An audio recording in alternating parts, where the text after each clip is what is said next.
welcome to episode 5 of Retro Recall the PS1 Chronicles, a show where we play and rank every PlayStation 1 game ever created. My name is Jimmy, and as always, I'm here with Mike. Hello. Alright, so we both hate scary games. We do. I wanted to ask you about that too.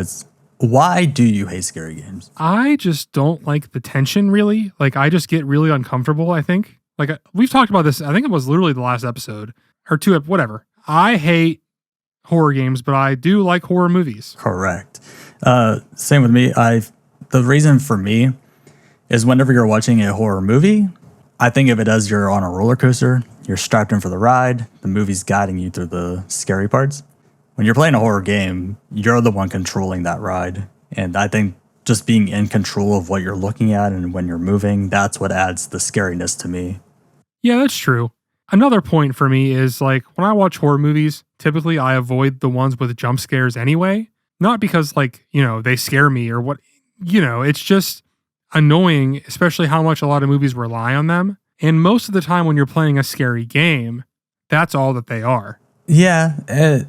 You can also say the same thing about the games too, is that there's just games that heavily focus on jump scares alone. And there's really no horror aspect to it aside from the jump scares. Well, that's what I was referring to. Just like a game that is branded horror, most of the time just means there's a shit ton of jump scares. Yeah. And like you just alluded to, is that a jump scare isn't necessarily scary. It just catches you off guard and makes you jump just by design. Well, that's the thing. Before we jump into this game, I didn't find it to be too scary. It's just straight up jump scares most of the time. In this game? Yeah. Well, then we had two different experiences, so... All right, well, then I guess we'll get to that. But yeah, this week I really haven't been doing too much. I had to work a little extra, so I haven't had a lot of time. But I did put in a good chunk into this game, multiple play sessions. I have a lot to say about it. I mean, I know we can easily get right into it before. All I've been up to this whole week was just trying to get the previous episodes edited, which I think it's also important to say that if you're listening to this on a podcast service, then we have a video version of this exact podcast, and you can go there. You can see the actual gameplay that we're doing and that we played. So when we're talking about a specific moment, you can go there. You can see that specific moment and why we're complaining about it or why we love it. That's over at our YouTube channel at youtube.com/the Nostalgia Goggles Gaming. And if you're watching this on YouTube and you would really like it to be an audio version, well, now you know that there are audio versions on all of your podcast services. If you're just driving and you want to listen to this, then you have that too. Yeah, I listen to most of my podcasts while I'm working or doing something else, so I think that this is a great podcast to enjoy either way. If you want to see all of the footage where I fuck things up and just get mad, you can see that. Yeah, it's kind of the best of both worlds. I know for me, I listen to podcasts driving to work and driving home from work. But for something like this where you would really want to see why we're complaining about something or love it, that's why we provide the video version as well. So we do put a lot of effort into both versions. Audio-wise, same exact version, but with one, you just get to see the gameplay. Yeah, and especially for this one, you're going to get to see a lot of the things I'm complaining about. All right, yeah, well, then I guess with all that, we should just jump into the episode. Yeah, let's get to the game.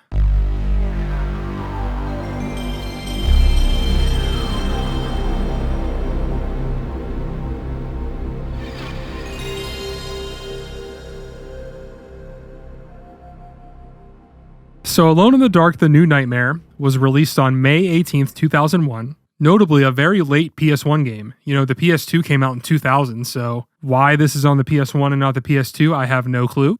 But it also came out on the Dreamcast and the PC. I did look at the PC version, and it looks very, very nice. Or what are you trying to say about the PlayStation version? We'll get to it. The game was developed by Darkworks and published by Infogrames. And this game is a true survival horror game in every sense of the word, really. Whenever you think of survival horror, you might as well be picturing this game. I would even go as far as to say this is closing in on being a straight up Resident Evil clone. Yeah, I didn't know how long it was going to be into this podcast before we say that, but immediately whenever I started, I just said, okay, this is Resident Evil. That's all it is. Now, we've alluded to this in other episodes as well. I've never played a Resident Evil game in full. I've played parts of the first 2 or 3 of them for sure. And even then, as soon as we start this game, you can see the parallels immediately. Okay, so there is a reason behind this I think we should bring up. I did a little bit of digging into this game, the developers and everything. So the one we played, which is Alone in the Dark, The New Nightmare, it's technically the 4th game in the series. Yeah, it's a reboot, right? Yes. So the first 3 were actually made by Infogrames. And I went back and I checked out all that footage, and those are more like cartoonish style. So then there was a big break in between that, and those games ran from 1992 to 1994. And I do want to say really quick, those games I know gear more towards being adventure games over, survival horror. But I do know that the original Alone in the Dark is one of those games credited as creating the genre of survival horror as we know it now. Which I could definitely see that, even though it's cartoonish graphics and everything, I could see where someone could watch that and say, oh, what if I take this and now we apply these different adaptations to it to make it what we know it as today. But so then they took a break after 1994. Resident Evil, the first one came out in 96. So 2 years later, they make their version. This game came out in 2001. So a decent chunk after Resident Evil. Yeah, I mean, we're talking like 4 or 5 Resident Evil games later, this is coming out. So I did a little bit of more diving into this. And the developers, Darkworks, this was actually their second game they ever made. And all in all, they only made 5 games total ever.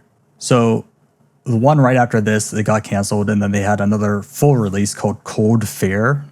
And I was interested in that one, so I went. It's literally another Resident Evil knockoff, except, whenever Resident Evil went full 3D, like the behind the shoulder look. Yeah, Resident Evil 4. Is that when it happened? Okay, so that's this game too. It's Cold Fear, is just that. So it seems like they really love Resident Evil when it comes to making their games. Yeah, no, they're just playing the most recent Resident Evil game and just doing that, but worse. At the very least, they know what they're good at and they stick to it, right? I mean, they are good at... No, they're not good at it. What am I saying? They are making survival horror games. I'm just going to go ahead and say, I don't really like this game. And it doesn't have to do with the horror. It has to do with it just, being poorly designed. I can see that. Well, I think we should mention too that just like with Soul of the Samurai, there's 2 different stories, but this time it is legitimately 2 different stories. You played one and I played the other. Yeah, I know. I just wanted to get some general thoughts out of the way before we got into it. Like, all the shit I'm going to talk on this game, it has nothing to do with the fact that it's a horror game. I think a lot of it, for me, comes down to the fact that they did see all these Resident Evil games come out. They saw Silent Hill come out, all the other ones too. And it seems like they learned just about nothing from all of those games. Yeah. I know right before I got into playing the game, you warned me about it. You didn't tell me too much. You just said, hey, just be cautious because there are puzzles that are difficult. I didn't think too much about it, but you were right whenever I got into mine. Well, that's the thing. I didn't even know that yours was more puzzle leaning. Yeah. So I played as Carnby, and you played as Elite. Right. I honestly couldn't remember their names, even though I heard them a million times.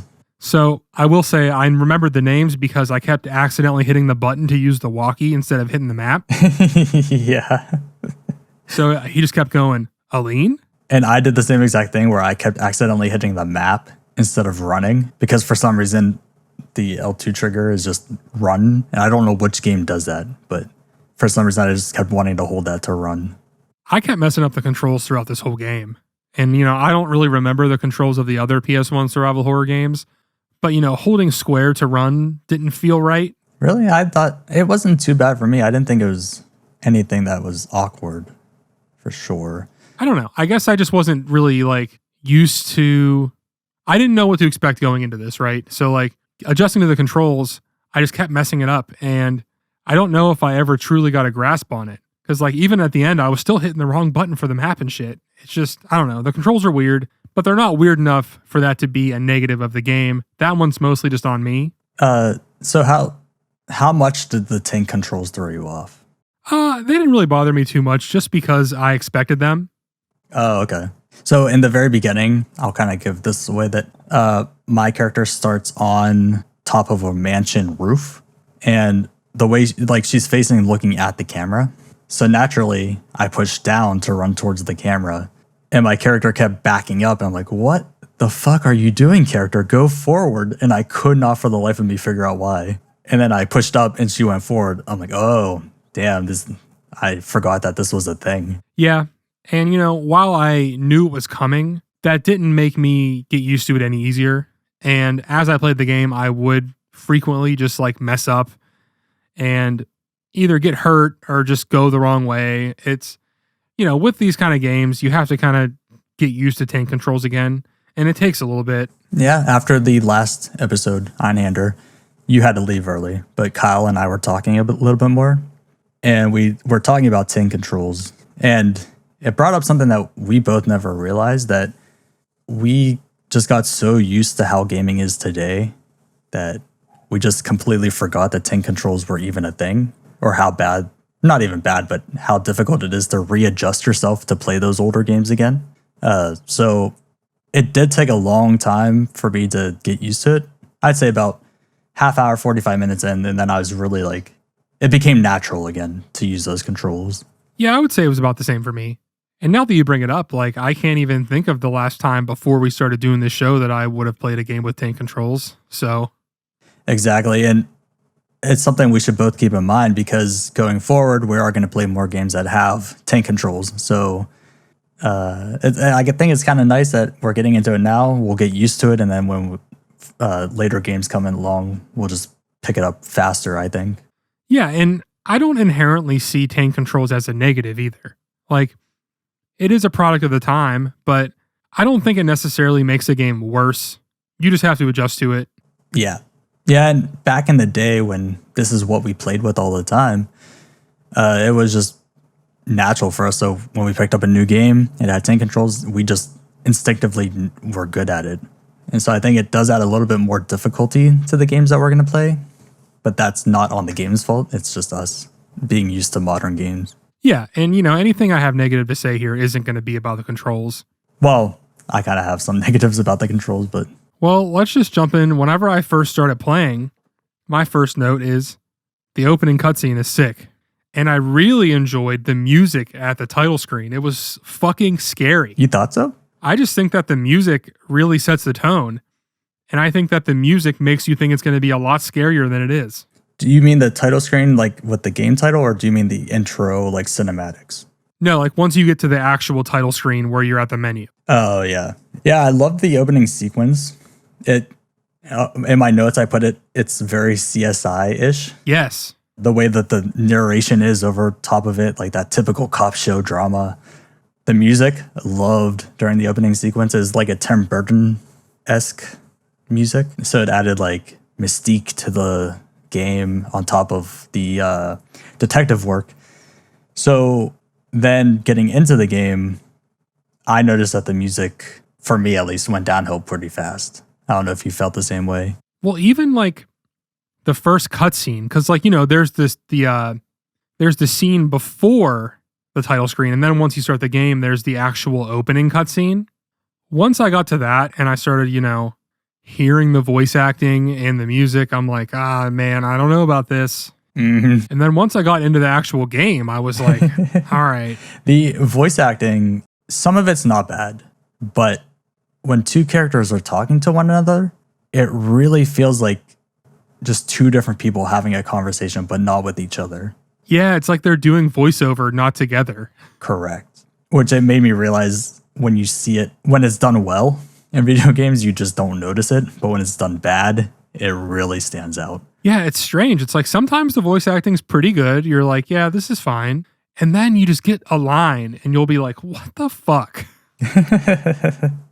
I do love, I don't know if this happens on your end with the walkie-talkies, how like snarky they are towards one another sometimes. Yes, she is mostly snarky towards me in this. Weird, because for my end, your character is more snarky towards me.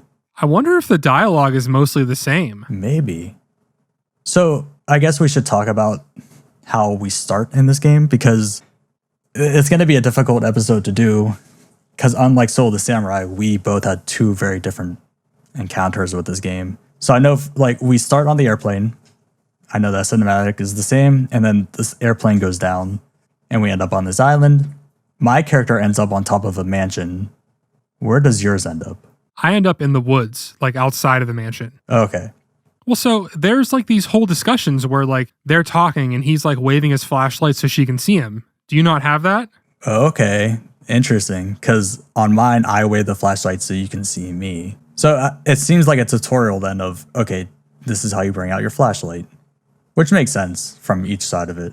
Well, now I'm just really curious if like, are all the conversations between the two of them different between playthroughs? Because like you would think that it would all be the same. You're just, experiencing it from a different perspective. I didn't even consider that it could be completely different. That's what I'm wondering. Like, are the roles reversed because if my character was snarky towards yours on your playthrough, but it was vice versa on my playthrough, I wonder if they changed the tones of the characters based on whoever you're playing. Well, that and like, so for a lot of it, she is like telling me she's like in this room hiding, waiting for me.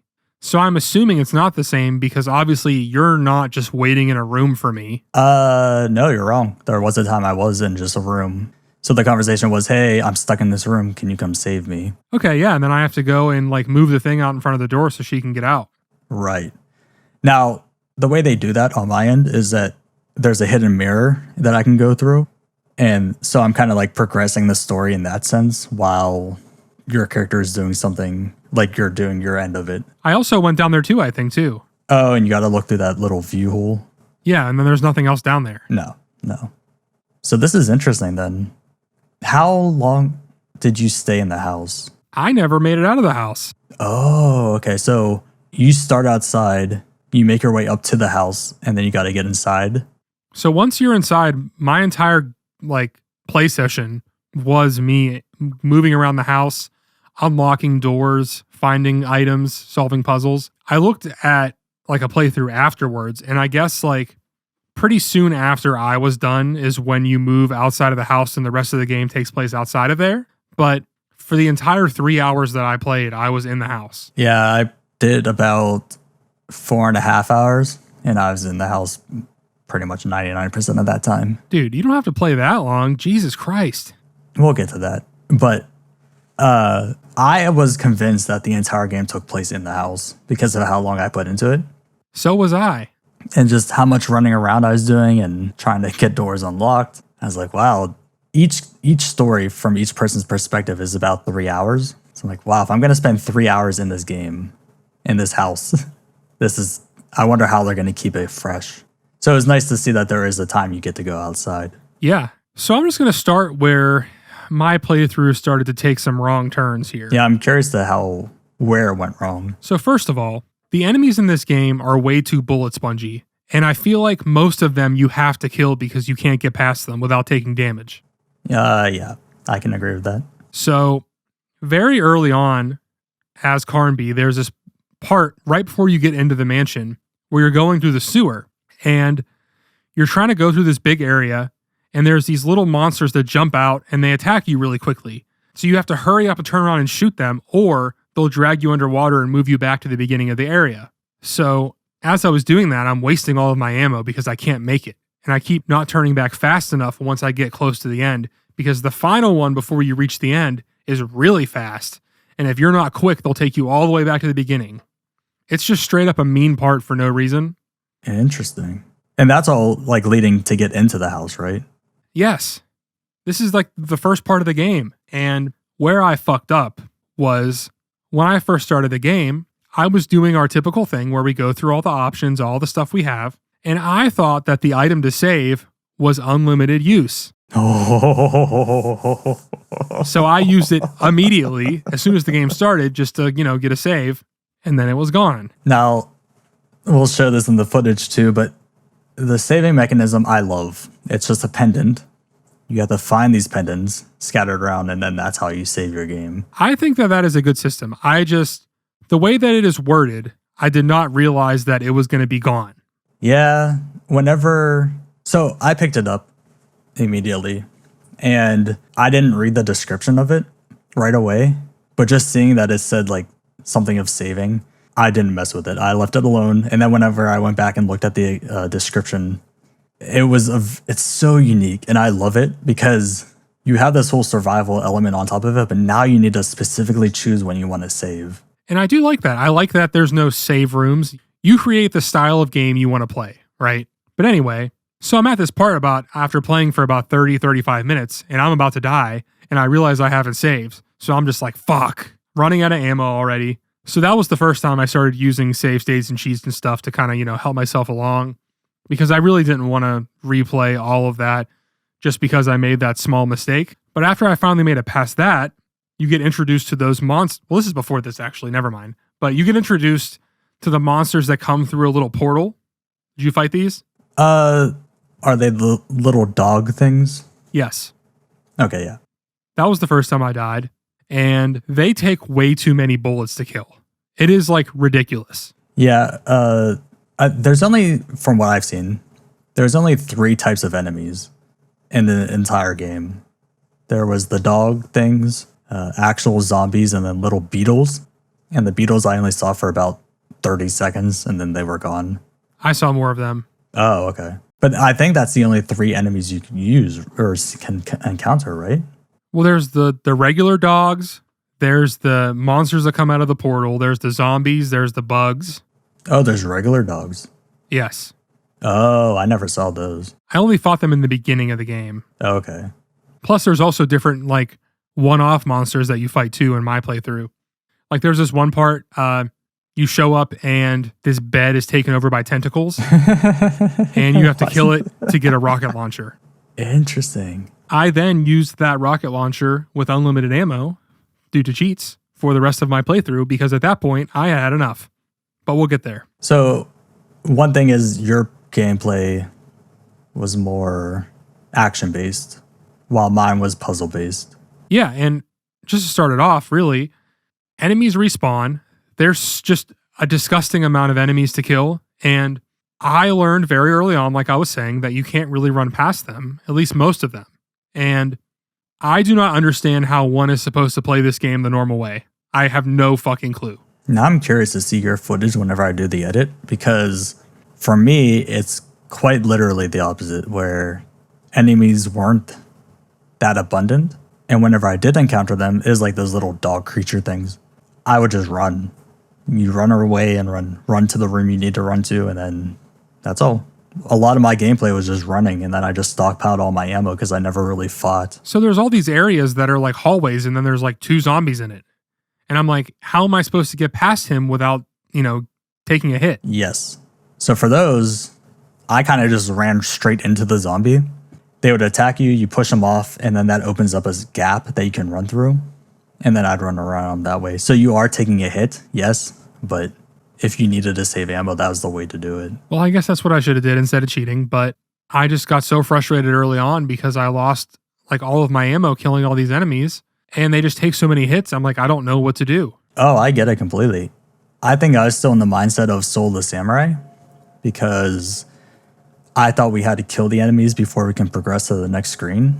I was just in that mindset. So whenever I ran away and it actually worked, that's just what I did the entire time. I just found it really hard to explore in this game while there's enemies around because they're constantly chasing you down.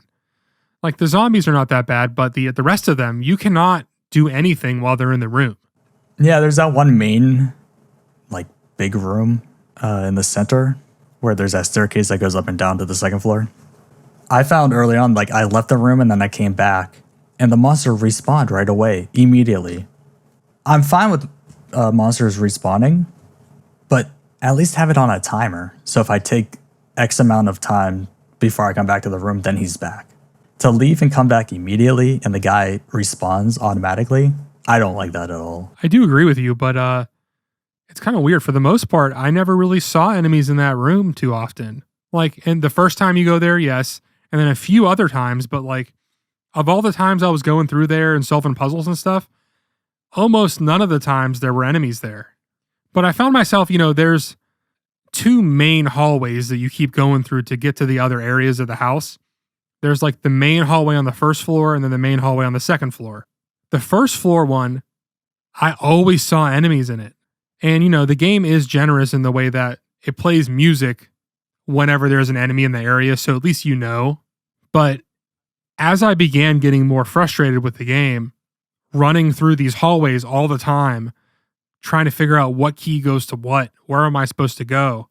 I just started getting really, really annoyed with it very quickly. And I'm glad you brought that part up because it's really hard to tell what rooms are supposed to be what. There is a point where, did you ever see the old lady up in the attic? Yes. Okay. So I was talking to her and she said something about, you got to go to the study. I was like, which room was the study? I don't know which one it was. So I have a story about her, actually.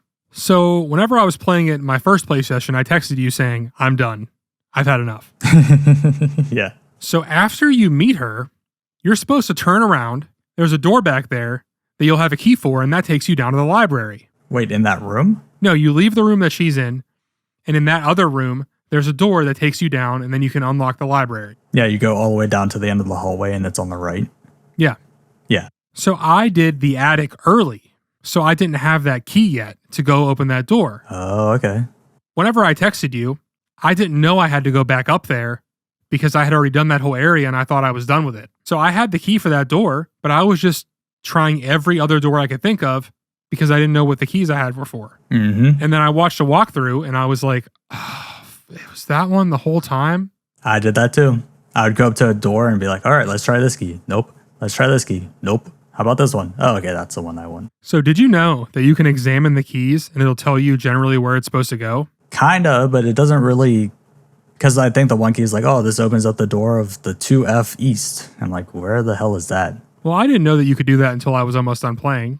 Oh, okay. But one of my biggest frustrations is some of the doors you can never unlock. You just unlock them from the other side. That's actually one of my notes is I went up to one door and it was locked. I went around the long way to the back side of the door and it was still locked. And I thought, I get it from the one end, but shouldn't it be unlocked when you come from the other side? It makes no sense to be locked from both sides. That actually never happened to me. Whenever I would go around the other side, or like I would find it eventually, it would say you unlocked the door. Interesting. Sometimes it did that, but there was one specific door where it said it was locked on both sides and I couldn't figure out why. I just think that it should say, this door does not open from this side. Yeah, there are some doors that they say that it's like sealed off or something. But those ones are different. I'm talking about the ones that are locked that you can't use a key on. You just have to find your way to the other side. You know, it's like Dark Souls where like you find a shortcut and it says this does not open from this side. That's what these should say. That way you don't go and try every fucking key that you get on them and it never works. Oh, the rage is coming back. Dude, it made me so mad. I was just sitting here running around trying these keys on all these doors. I didn't think, oh, I should go all the way up to the attic. I should go through that whole section again and find that one door up there I didn't try. So I guess this brings up the question of how useful did you find the map? I did look at it a lot just to remember kind of where I was going. And it did show the doors that were locked because they're red. So at the very least, I knew which ones to try. But it's still like, I don't know which door goes to where, which one I'm supposed to go. Like, I don't know anything. So I'm just like running around trying every fucking door. Now, I love that they show which doors are unlocked, which ones are locked. Typical like Resident Evil style. I didn't like that not all the doors were shown on the map. Did you notice that? I did. And I didn't know why. It makes no sense to why it doesn't show all the doors. I understand that, okay, you didn't unlock a specific area. So you can't see the doors in that area. But there was one specific hallway where I unlocked, ran through there or whatnot. I was stuck for so long trying to figure out where I was supposed to go, where all I had to do was go down this hallway again, and there's a door there. But that door didn't show up on the map, so I didn't know it existed. I think that the door shows up on the map once you try and unlock it and it says it's locked. Sometimes. I think the main doors are always shown, but then these side doors aren't always shown until you like try to open it, like you said, which doesn't make sense. But like with that, I want to call it a puzzle. It wasn't a puzzle, but I would have figured it out eventually because in one of the rooms, there's a door that goes into an empty space and that door was locked. And I think I was just getting so frustrated that I didn't take a second to just look at the map and realize, oh, there has to be a different way to get over into this empty space. I think if I would have like came back to it later or just like took a long time to think about it, I would have realized it. But it would have been solved easily if you just showed me the door because I unlocked one specific area. I should see all the doors, whether I tried them or not. Yeah, I hear you. You know, like the whole time I knew I had to go to the library. Like they kept saying it, but I just didn't know how to get there. And I had a key that said it was for the library. I just didn't know how to get there. And I think a lot of this game you just spend running around trying to figure out where to go. But meanwhile, there's these tough enemies that they go down quickly when you have one of the better guns for me, but those guns barely have any ammo. So if I wasn't cheating, I don't know what I would have did. I really don't. Which is funny that you needed the key for the library because I didn't need a key at all. Yeah, I had a big key and I had to go in that door up by the attic that we were talking about, go all the way down and then unlock it to get in there. Yeah, for me, that door was just locked for a long time until it wasn't. I don't know when that happened. And I think that's a big problem with the game is they don't really, at least from what I experienced, they never really give you too much information so you know where you're supposed to go next. When I got lost trying to find that door that didn't exist on the map, I had to pull up a walkthrough because I'm like, I know there's something I'm missing. I ran through this entire place about 3 times and I can't figure out where I'm supposed to go. And I purposely avoided that hallway because there were zombies in it. So I'm like, oh, I want to conserve health, want to conserve ammo. I'm not going to go down this hallway. Had I known there was a door there, I would have went down. But in the walkthrough, they're like, okay, now you go to the library. I was like, what are you talking about? That door has been locked. But lo and behold, whenever I go to it, it's unlocked now. Don't know when that happened, but it did. That's so weird. I didn't have anything like that. For me, a lot of my playthrough was just aimlessly wandering because there's so many places to go. Mm-hmm. There is an option in there with the notebook. Did you read through that at all? No. Okay. So it's whenever you go to that option within the menu, it doesn't really show you anything off to the side, but you can click on it. And it's kind of like a journal of every time you encounter something, your character will write something in the journal. But it doesn't give you any direction on where you're supposed to go. It kind of just like, oh, I talked to this person and they said I should do this. But there's never like, I feel like that should have been used more for objectives. Like there's one time where it said, oh, I should go check out this one room. Aside from that, it's like, oh, I talked to this person. They said that this other person is bad. It's like, that doesn't help me at all. I didn't tell me what my next objective is in the game. On that topic, I feel like this game has entirely too much fucking text to read. Yeah, so the majority of the game, the story is told through diaries and journals. I ignored most of it. I'm not going to lie to you. I kind of went through each page just for the fact of footage. So did I. I mean, I just didn't read them. Right. There was one book, I think it was like 49 or 50 pages. I was just about to bring that up. It's in the library. I read about 2 pages and I was done. I skipped through to the end. So the walkthrough I was looking at said that in that book, there is like an answer to a puzzle that I was going to have to do. Is that the stuff that's in the red text? I think the red stuff is supposed to just be important. Like, if anything, you should read that. That's at least what I thought. I don't know. Yeah, I think that was the only long book, though. Most of them were about 7 pages, 13 pages, so it wasn't too bad. Yeah, it wasn't like that every time, or else I would have been like, I'm not reading any of these. Oh, not at all. But it did provide a nice backstory. It provided exposition of what's going on in the game and what has happened in the past. Before we jump into the puzzles, because I kind of feel like we have to talk about that, I just wanted to say one more thing about the combat. I think that if this game had a melee attack, it would have solved almost all of it for me. Because like in Resident Evil, you have the knife. And there's a point in my playthrough where I got a crowbar, but that was only used to open up one doorway. I didn't get to like use it as an attack. If I had a way to attack that wasn't using my gun, I think this game would have played a lot better. And it would have allowed you to have that risk reward where you can get close to them and attack them with the melee so you don't waste your ammo. You know what I mean? Yes. Although, well, yeah, I agree with you. The one thing I don't like about the combat, at least for me, I don't think you encountered this on your end, but the very first enemy I run into, all I have to do is just turn on my flashlight and point it at the guy and it will die. That didn't happen to me at all one time. Okay. Yeah, so I just stood there with the flashlight and then it died. Obviously, because I had no weapons. It was the only way to kill it. I leave the grandma's room, go into the hallway. There's another monster. And I was like, okay, the game taught me that my flashlight kills these things. So I kept aiming my flashlight at the monster and it would like come into the light and then back up because it was getting hurt, but it never died. What I had to do was I had to run to the end of the hallway and turn on the light switch, and then that killed the guy. And I felt like the game set up a rule and then immediately broke its own rule once you encounter your next enemy. Real quick, are you telling me that if I would have shined the light or turned on the light on these monsters, I wouldn't have had to shoot them? On the dog creatures, yeah. What the fuck, dude? I didn't know that. So it became an objective of mine, if I went into a room, that I'd run around running away from them to find the light switch. Because if you turn on the light switch, you can kill the enemies. So I don't know if the game didn't tell me that or if I missed it, but... No, they don't tell you at all. Okay, because I had no idea. I didn't even know if you shine your flashlight at them, they would back away. Right. So the flashlight thing is very consistent. It's very nice, especially if they're trying to rush up on you. You can turn on your flashlight. It keeps them back while you're trying to reload or something. The light switch, however, is not consistent. There are times I would leave lights on in a room, but there'd still be enemies running around. I'm like, but the light is supposed to kill you. Why is it not killing you now? Like, it should prevent you from spawning in. Well, if you turn the light off and back on, would it kill them then? I honestly never tried that. I didn't think about doing that. Regardless, even if that did work, that would just be like, a cheap way to do it because the game didn't do it right. Yeah. So it did help in ways where if there was more than one enemy, I could use my flashlight to kind of keep them both back and then run away. Which I think should also point out that because this game was so late in the PlayStation 1, that you can control your aiming and your flashlight with the joysticks on this one.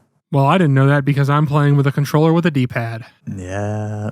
So one thing I did was I read the manual for the game. Like if you were to buy the game and you looked at the manual. I actually looked at it too just to get the controls. So I think it specifically says in there that, it may have been in there that it says, if you're using Aline, to make sure you have the joysticks because you need them for her, at least. For the guy, you don't.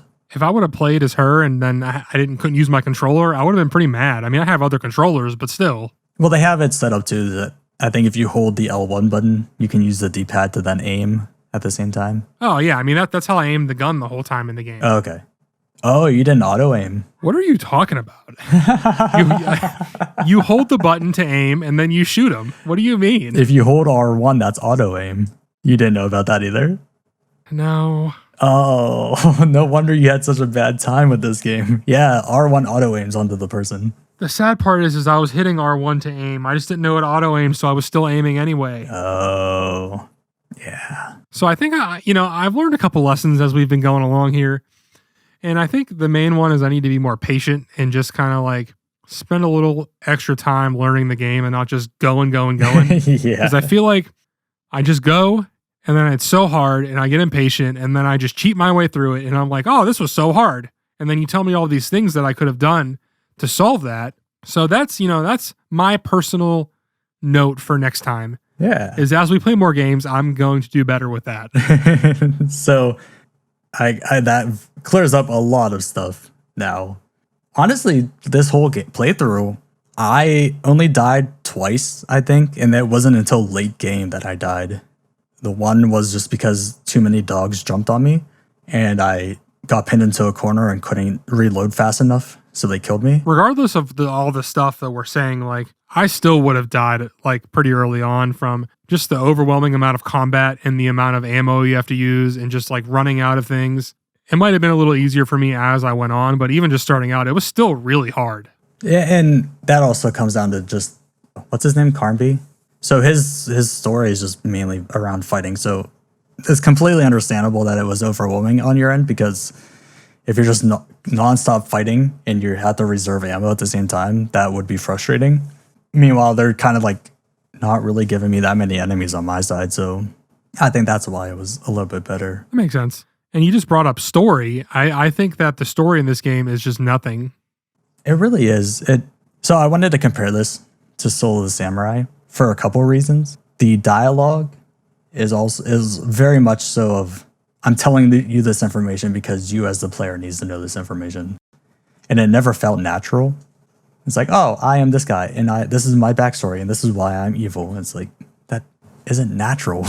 There's better ways to go about how you explain this whole game. Yeah, it's strange. It's like when you meet that guy, and he's like, I need these masks. And then you call Aline, and you're like, hey, he said he needs these masks. Wait, what masks? I was collecting animal statues. Okay, I'm sorry, that's what it is. Oh, okay. But yeah, all I was going to say was like, they tell you this information, but then I feel like it doesn't really matter anyway because you still don't know where you have to go. You still don't know anything. So they're like, yeah, here's like a goal, but whatever, just go fuck off and find some keys. Yeah, for him, he's like, oh, I was just going to check out what's his face's office. So I went and found the office and there was nothing there. I'm like, what was the point of telling me I had to come here if it doesn't progress the story at all? But the second thing with Soul of the Samurai, actually there's two more, but it has that same problem where you have to find the right transition point in the level before you can move to the next area. Yeah, that's a problem with any like fixed camera games, and I hate that.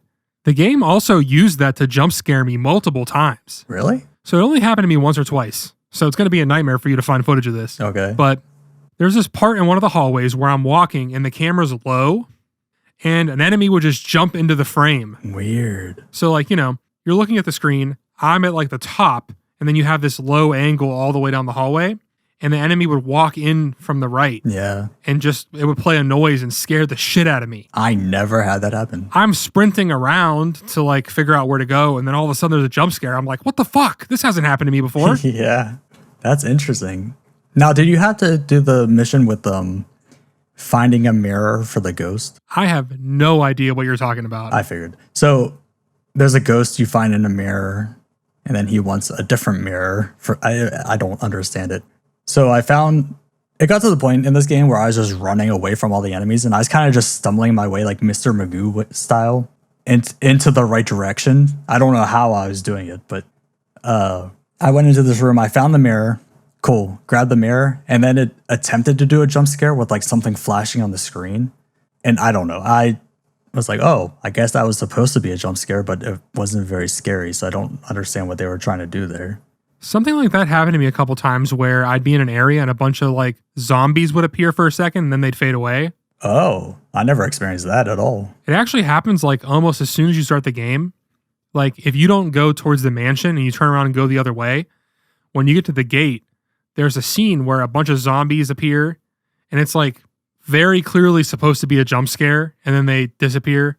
Like for that scene, it made sense to me because it's like hinting at what is to come. But when it happens again later, I'm like, I've already fought like 20 zombies. They're not here, so who cares? Yeah. It's one of those things of, you can see what they were trying to go for, but it wasn't executed very well. I do agree, but like they effectively jump scared me multiple times. So I feel like it worked sometimes, but some of them were just like, yeah, whatever. I'm not going to say this wasn't scary. So the first time I played this, I waited until daytime to play it because it's a horror game. I just was like, I want to be fine doing this. And then I realized what kind of horror game it was. And I was fine playing it at night after that because I'm like, oh, there's nothing too bad about this. Yeah, I wouldn't call this game outright scary. It's more, you're just figuring out where to go. That's the scary part. Yeah, there's only two moments. One, I was like running around somewhere. I don't even know where, but then a scream happened in that area. And it actually kind of sent like a chill down my spine because of it happening. I was like, oh, okay, that was kind of cool. And then I was in this one room and then all of a sudden a closet started, like the door started moving on me. And I like backed up real slowly with aiming, waiting for something to jump out. That was like the biggest suspenseful moments of the game. And there's little moments like that here and there, but it was nothing huge. Yeah, neither of those happened to me. But a lot of the scary moments for me were like, I'm going to a new room and as soon as I get there, there's two zombies just right there. Like stuff like that. Or like, I'm running down one of the main big hallways and there's no music telling me there's enemies, but then I hit a transition point and then there is one there. And that wouldn't get me because I wasn't expecting it. Yeah. I do like how the enemies can chase you though. So even though you go to the next screen or you're running down hallways, they're still right behind you. Yeah, I mean, stressful. That's for sure. It is. Yeah. Did you experience anything with I don't know how to explain this, but like instant deaths? No.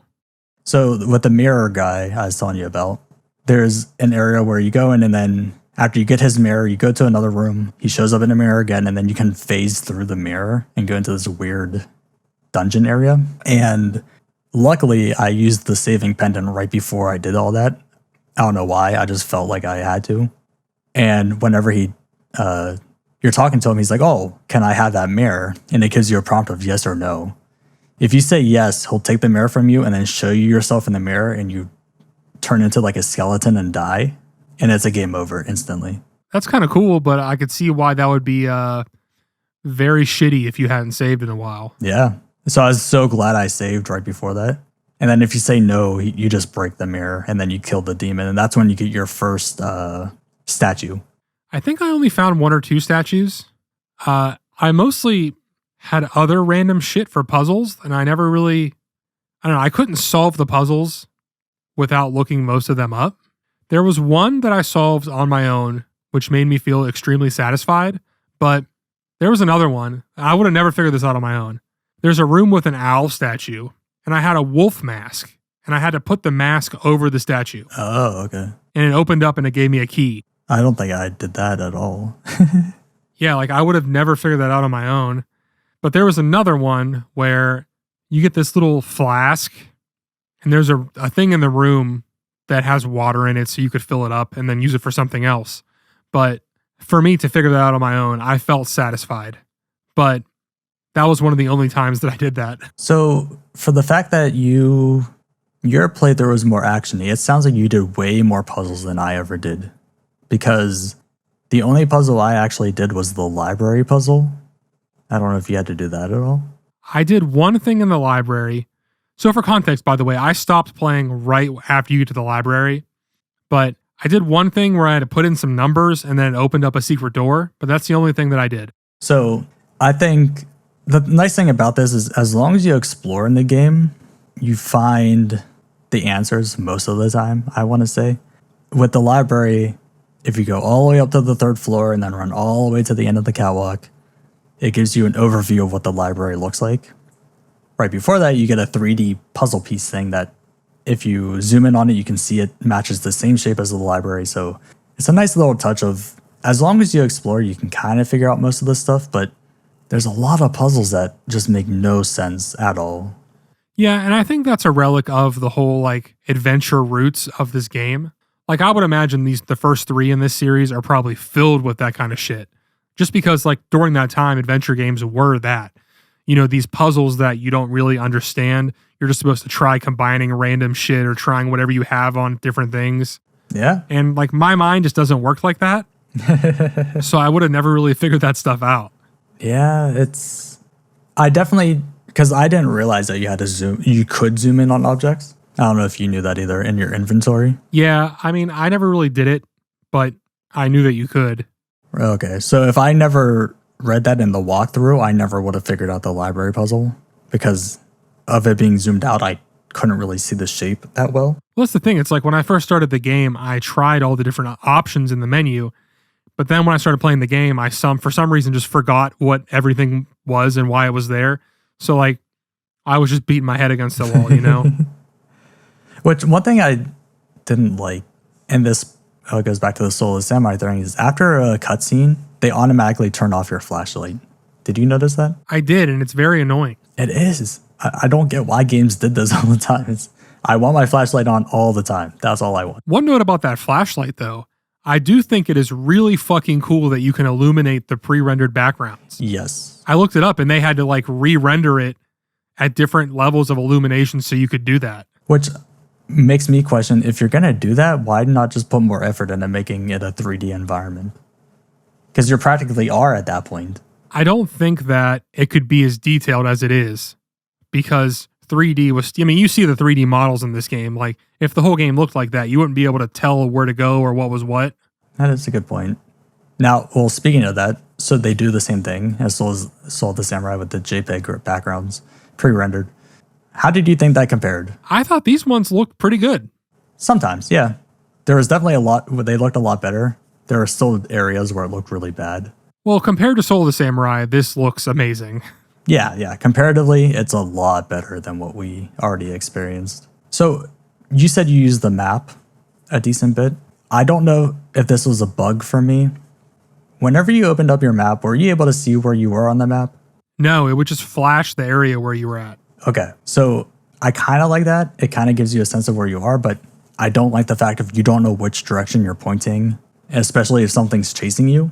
you have no clue where you are in the room. It wasn't until you do the mirror puzzle with the pendant up in the top and you go down into the basement of the house, and I went to my map and they show where you are on the map in the basement. It's the smallest room. It makes no sense, but why, when you get into the basement, do you finally get to see where you are on the map and which way you're looking? Not even where you are, just which way you're pointing. So it only did that for that room, or did it for all the rooms after that? So it only did in the basement, and then after the basement, you can go outside, and when you're outside, you can see yourself. So I thought, oh, maybe I unlocked a feature and I didn't know about it. So I ran back into the house, and then I disappeared again on the map.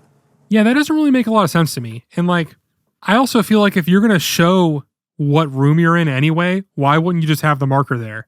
It's not like you're not showing anything at all. You're just showing like not enough for literally no reason.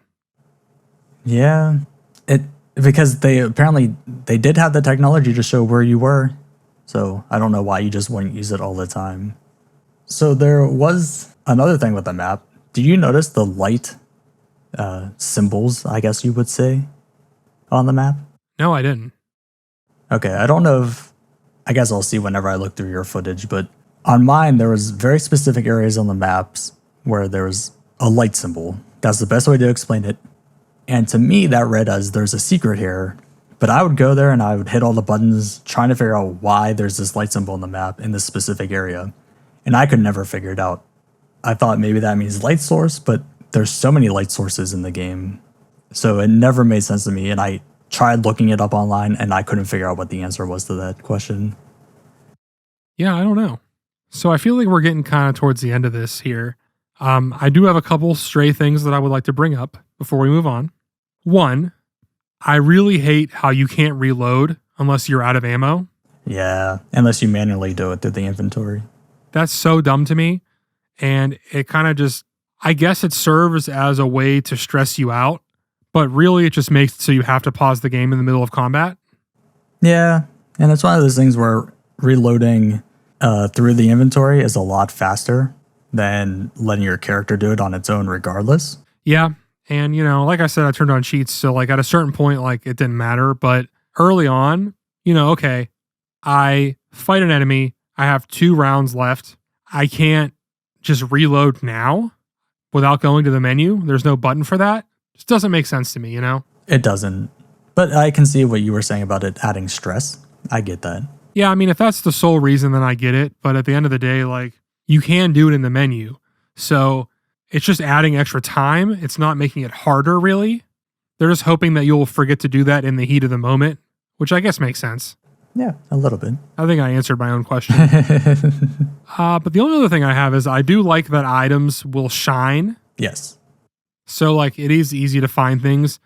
Unlike, you know, other games like this where it's just a little 3D model, like you have that little glimmer so you can at least see where you're supposed to, you know, hit the X button. And on top of that, I love how there are items hidden throughout the levels too.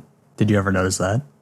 I don't like that because once I found something, after that, I just, you know, every single room I was in now, I just walk around hitting the X button. I feel like both of us are going to have footage of our characters just running into the wall through the entire room trying to find hidden items. Oh, there's plenty. Yeah, same with me. Like, I swear there's something here. Yeah, and then you accidentally just keep selecting the same thing over and over again. Yes. But yeah, I mean, that's all I really got, so okay. Take it away. So I had a puzzle that I don't think I ever would have figured out. It's in that room I told you about with the closet door slamming. There's bullets sitting on a table, and when you walk up to the bullets, it gives you this weird angle with a mirror behind you. Look into the walkthrough on this one. It says, oh, you should see that the mirror is cracked, which should give you a hint. And I was staring at the graphics, and I didn't see any cracks. I didn't see anything. So what you're supposed to do is when you pick up the bullets, you can aim your handgun at the mirror and shoot the mirror 3 times to break it. And then there's something hidden behind the mirror. And it's a key thing too. You need to figure that out to progress the story. I don't think I ever would have figured that out. I think the fact that they give you a weird angle staring at the mirror would be a hint, But to say, oh, you can shoot at the mirror, I don't think anyone would ever think that you could do that in a game like this. And the game also does those weird angles plenty of times where there's not a secret. Mm-hmm.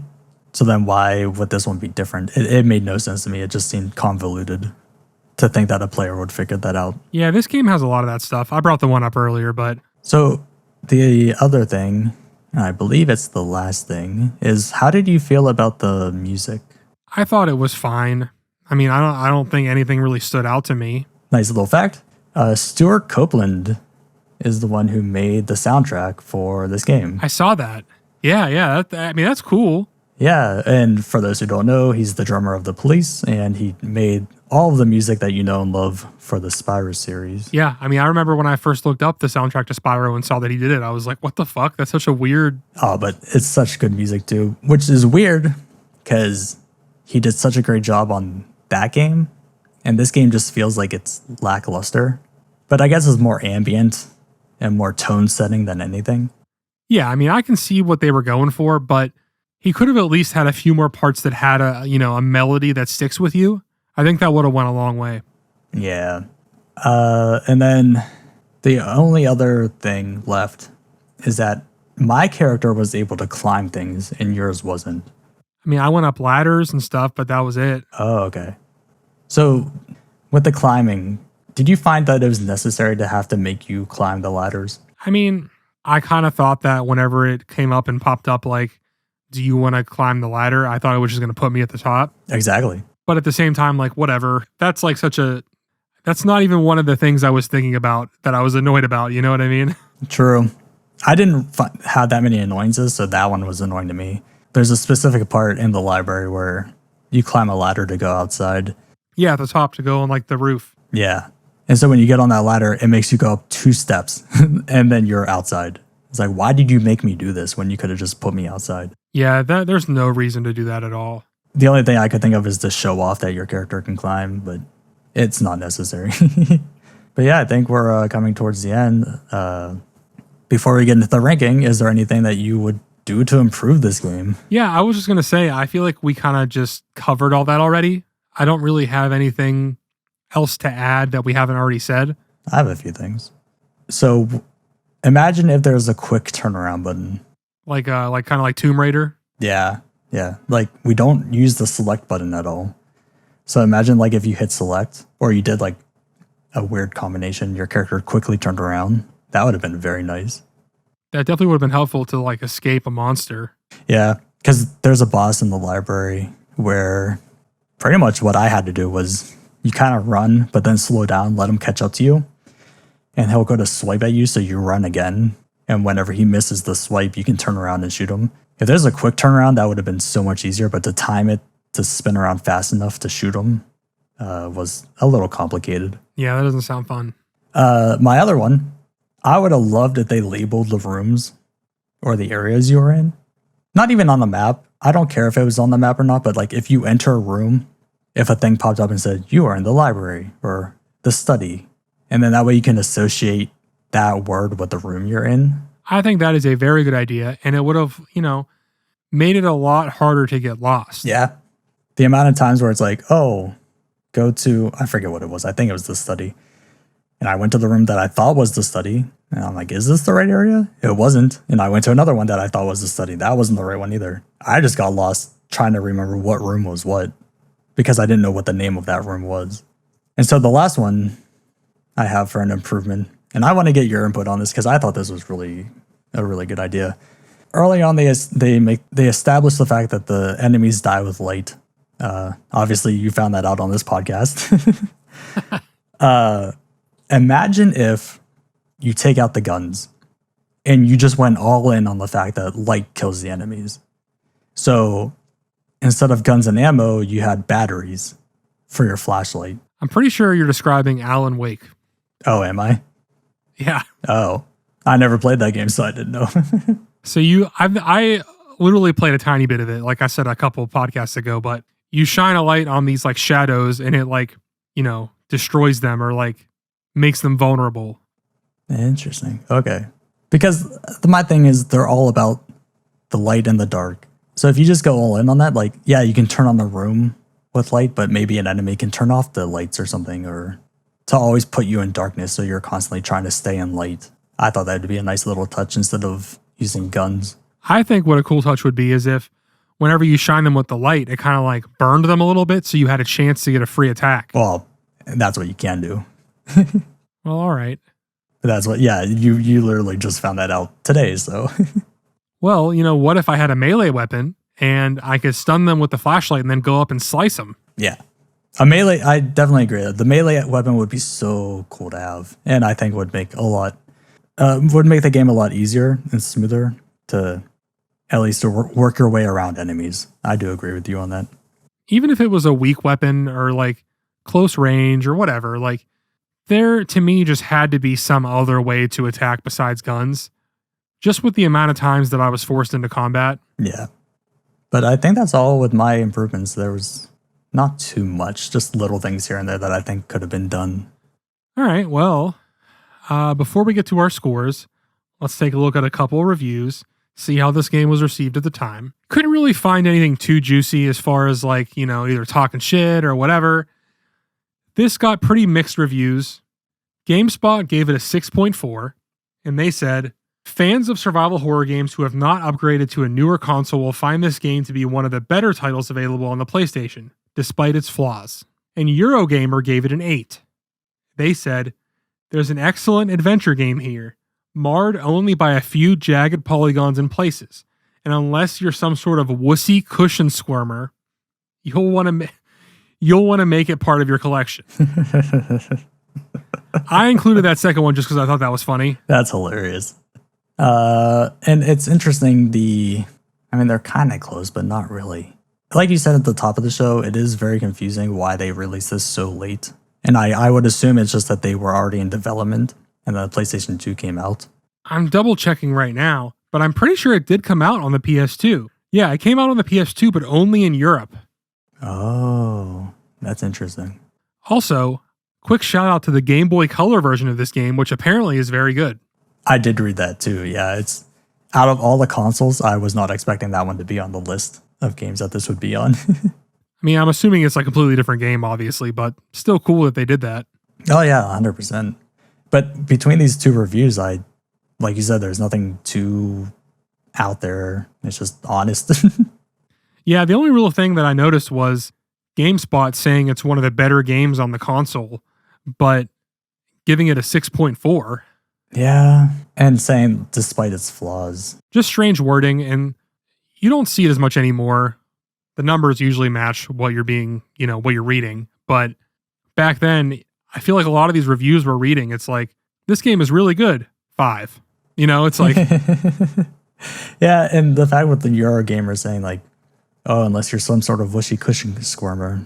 It's like, I don't feel like it was that scary. I guess if you put yourself back in the day, maybe?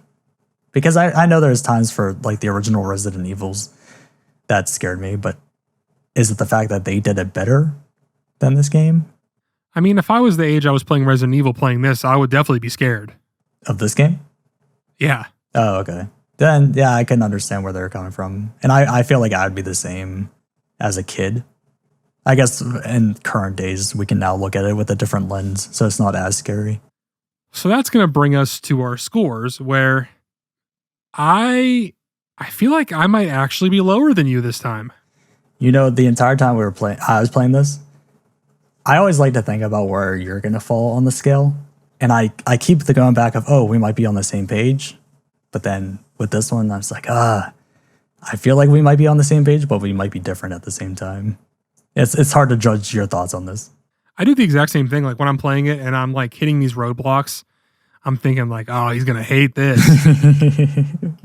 Because I'm usually playing it before you. So I just feel like while this game is not that bad, and a lot of the things you've told me would have made the experience better for me. So I am going to raise my score a little bit higher than what I had written down initially, just because those are things that I missed because of me, not because of the game. Right. But at the end of the day, this is just a very middle of the road survival horror game. Mm-hmm. It's not particularly good at anything. You have certain games that have things that stand out about them that you can then forgive a lot of the other stuff, right? Like, Silent Hill 1. We've both played it. We'll play it on the show. Has a great story. Gameplay is not as good. A lot of bullshit you're doing. But you want to finish it because the story's crazy and the mood and the atmosphere. This game doesn't have that. It doesn't have a story that's entertaining anyway. Doesn't have good combat. Doesn't have good puzzles. And, it might seem like I'm being harsh, but I'm going to give it a 4.5. Oh, ouch. So where were you sitting before the 4.5? Because you raised it to a 4.5. Yeah, I was at a 4. Oh, okay. That's not too bad. Wow. Yeah, we are on different ends of the spectrum yet again. So I agree. This story is not too great. It's kind of like they're trying to force feed all the exposition every time a character got to talk. The gameplay. So we talked earlier. You said I didn't have to play for 4.5 hours. I can cut out sooner. The reason I played for so long, one, I was running around the levels a lot, trying to figure out where I'm supposed to go. But aside from it not being a great story, I did find myself a little bit invested in this game. I don't know why, but I was like, every time I made it a little bit farther, I just wanted to now see the next thing. I want to interject and say that I felt the same way at first. And then I started hitting the roadblocks of like, I missed this one thing and now everything's fucked up. Like I also missed an item and that's why I stopped playing the second time because I didn't want to go back and figure out where this was because while the walkthrough tells you where it is, that means nothing to me. Yeah, I completely agree. If I didn't use a walkthrough, I wouldn't have made it as far as I did. And I kind of went into the walkthrough, looked, I need to go to this area, okay. And then I never looked at the walkthrough again. That's what I was doing at first. Okay. So when I originally started playing, it was very low because I was like, this is going to be bad. But then by the time I was done playing, I was sitting around a 6 for this game. But doing this podcast, we're now pretty far into this podcast, and now getting both perspectives of it, I feel like I'm comfortable saying I can give it a 5 out of 10. I did enjoy it. It was a lot of fun. Would I go back to play it? Maybe. It's not like I'm determined to go back.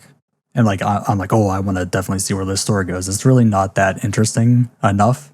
But it had its fun moments aside from not being able to really know what you're doing. So I think after hearing all the negatives, I think the 6 is too high, and I think a 5 is pretty solid. Yeah, and I'm obviously not going to go back to this, but if you're going to play this, I would recommend playing it with a walkthrough just right there. Yeah, and that's not the fact of like, this is a hard game. It's like the game literally doesn't tell you enough for you to get through it. Yeah, it's not the fact that it's hard. It's just the fact that you likely will not be able to figure out what to do on your own. And once you get to a point where you've walked around so long, it just really ruins the game for you. At least that's what happened to me. Like I was having a good time and then just these things happen and, whether it's running out of ammo too early because the game is too punishing early on or sprinting around trying to figure out what keys unlock what doors, it just really ruined the experience for me. And I didn't feel like the game was giving me a way to handle these situations on my own. I think the fact that it's more or less, like we said, a Resident Evil clone. If you're going to play a game, just play Resident Evil. You don't need to play this one. I agree. So with that will put us at an average of 4.75, which puts it below Soul of the Samurai, which makes it the worst game we've played so far. Do you agree with that? I do agree with that. I want to say I do, but at the same time, I feel like I had more fun with this game than I did Soul of the Samurai. Yeah, I was going to say, you rated personally Soul of the Samurai lower than this. Yeah. I honestly thought you were going to say 5.5 and then it would have been the exact same ratings and then we would have had to argue about which one was better. That would have been... Honestly, I thought about it. My original was 6 or 5.5. Even that. And that's what I like about the show is now hearing your perspectives, it changes your mind of, okay, I guess because I didn't get to experience those things too, I can understand why it's frustrating. Yeah, and then on the, the other side of the spectrum, you telling me all these things that I missed because I was being a dumbass really showed that I could have made the game much better for myself if I would have just slowed down and been a little more patient. Just to clarify, if you did know all that stuff, would your score have been a little bit higher? Or is that 4.5 the upgraded version and that's where you would have stuck at anyways? If anything, maybe a little bit higher. But like, regardless of all that stuff, I still would have gotten lost. I still wouldn't have solved the puzzles. Exactly. And if we didn't use any walkthroughs, we wouldn't have even made it as far as we did, unfortunately. Yeah, and I'm not above using cheats. I'm not above save states. I'm not above walkthroughs. Play the way you want to play, right? And if you're not having a fun time, then do whatever you want to make it fun. Now, we're reviewing it, but we're not completing it, right? So we're just going to play this game as much as we can throughout the week. If you want to play it a lot, then you play it a lot. If you're having a fun time, keep going. But if you're forcing yourself to play, then you can stop. Because if you're forcing yourself, it's not going to get better. And why force yourself through the 7 or 8 hours it would have taken to beat this game when your score would have been the same? Yeah, I agree. And that's why I topped out at 4.5 hours. That's kind of when I started losing more and more interest. Like, it may have been all the running around the house that would just wore me out, but I don't think that does the game any justice in that fact. But I had fun regardless. This is officially going to be probably the longest episode so far. So that is going to do it for us. Thank you so much for watching or listening. If you enjoyed this, please remember to like and subscribe, as well as give us a rating on podcast services. We'll see you next week.